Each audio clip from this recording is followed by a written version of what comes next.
নমস্কার, আমি সোনালি। আমার নতুন আর একটা ব্লগে সবাইকে স্বাগত। আর আমরা কিন্তু খান্ডোয়া জাংশন নেমে পড়েছি, আর নেমেই হাঁটা স্টার্ট করেছি, আর সবাই মিলে একসাথে যাচ্ছি। আর নেমে আগে একটা বসার জায়গা খুঁজছিলাম, কারণ সবাই বসবে, সবাই খুব টায়ার্ড ছিল। আর খান্ডোয়া জাংশন নেমেই আমি চারিদিকটা খুব ভালো করে দেখতে দেখতে যাচ্ছিলাম আর ভিডিও করেছি। তারপরে আমরা একটা জায়গায় দাঁড়ালাম, দাঁড়িয়ে সবাই কথাবার্তা একটু বলছিল। তারপরে ওখানে খানিকক্ষণ বসেও ছিলাম আমরা, কারণ দিদাদেরও একটু বসাতে হতো, কারণ এতক্ষণ ট্রেন জার্নি করে এসছে। আর আমাদের কিন্তু সবারই প্রচুর লাগেজ ছিল, আর লাগেজের থেকে বেশি অনেক খাবার দাবারও ছিল। তো ওখানে বাবা আর মণিমা দাঁড়িয়ে দাঁড়িয়ে কথা বলছে কিছু একটা। তো এখানে মামা বসে আছে, আর আমি চারিদিকে ভিডিও বানাচ্ছিলাম। তো সবাই যে যার মতো ব্যস্ত, আর আমিও ব্যস্ত ভিডিও বানাতে, চারিদিকটা খুব ভালো করে ক্যাপচার করছিলাম। তো তারপরে এই যে লাগেজ টাগেজ নিয়ে ঠিক যেখানে সবাই বসে আছে ওখানেই আমরা দাঁড়িয়েছিলাম, আমি আর আমার ননদ।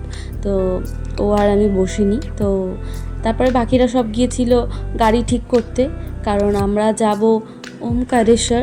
তো খান্ডবা থেকে যাওয়ার জন্য গাড়িটাও ঠিক করতে হবে। তো সবাইকে আমি অনেকক্ষণ ধরে কনভিন্স করছিলাম যে ফটো তুলে নিই দু চারটে। তো আমি তো একবার ক্যামেরা চারিদিকটা খুব ভালো করে ক্যাপচার করছিলাম। এবার সব লাগেজ নিয়ে যাওয়া হবে, কারণ গাড়িও ফিক্স হয়ে গেছে। তো তারপরে আমরা এখন যাচ্ছি, গাড়ি করে যাব ওমকারেশ্বর, অনেকটাই রাস্তা। আর গাড়ি চলে এসছে, ওই জন্য আমরা একে একে সবাই এগিয়ে গেলাম, আর সবাই মিলে যাচ্ছি, কারণ খুব টায়ার্ড আমরা সবাই।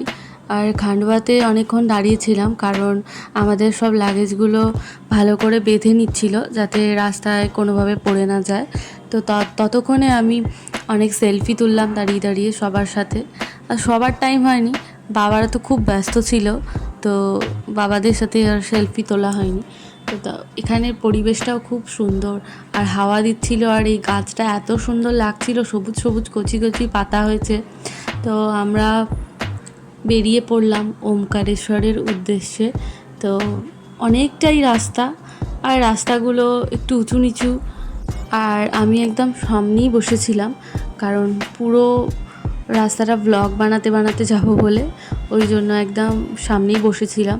তো এই গাড়িটায় আমরা ছিলাম হচ্ছে আমি, আমার বর, ননদ, নন্দাই, আর মামা ছিল, আর বাবা ছিল। তো আমরা এই কজন ছিলাম। আর একটা গাড়িতে ওখানে মণিমা, মামি, দুই দিদা, তারপরে বাপি, মামনি, এরা ছিল। তো সবাই মিলেই দুটো গাড়িতে মোটামুটি আমরা ঠিক সেট করে নিয়েছিলাম যে কিরম কি বসার জায়গা হচ্ছে, তো সেইভাবেই আমরা বসে গিয়েছিলাম। তো তারপরে আমরা 3:49 তখন গিয়ে পৌঁছালাম গজানন আশ্রমের সামনে।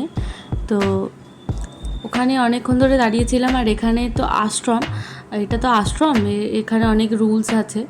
তো বাকিটা নেক্সট ব্লগে জানাবো। তো টাটা আপাতত।